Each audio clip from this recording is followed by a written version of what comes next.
The depth to which blended learning can impact a classroom didn't really hit home to me until I was at the Carolina Blends Conference in Myrtle Beach, South Carolina. I was at a roundtable discussion and I saw this visual. Each group didn't rotate together. They were rotating, staying with the teacher, or going where they needed to go based on their individual need.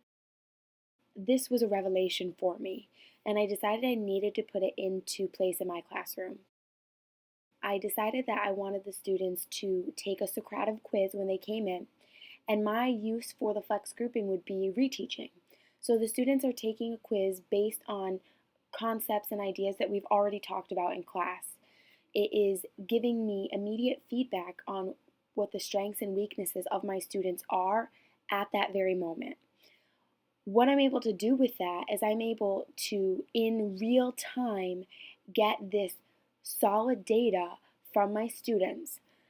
With that data, I am immediately taking it and I'm grouping the students in real time exactly at the same time as they are taking their quiz.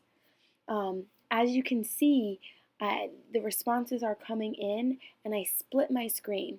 On one side, I have the Socrative quiz responses coming in, and on the other side, I have my Smartboard presentation where I have the 3 different groups that are happening, and based on whether the students are getting a correct or incorrect or multiple correct or multiple incorrect answers, I'm able to group them where they need to be.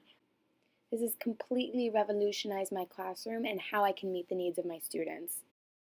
Okay, I've made our groups based on the quizzes that you just took. Okay?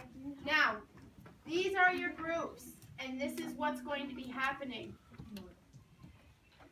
Okay? What I want you to notice is that everyone's name is down here because just like last time with Mrs. Himes, everyone needs to make it to Mrs. Harbin. Now, we took a quiz about sentence combining and note-taking. Based on how you did on that quiz, I grouped you in the groups where you need some extra help. Okay? Now, if you look, for example, Cho is with me for sentence combining. Cho is with Mrs. Himes for practice note-taking. And he's with Mrs. Harbin for the 3rd rotation. Okay? If you only see your name once, what do you think happens? You can play. Can someone raise their hand? Fasika. You choose where you go or You keep it. Thank you. My instruction is so intentional and targeted towards these students because I already know where they are. I've already identified it. These students are getting what they need, when they need it, and in the way in which they need it. They feel empowered. They have control over their learning.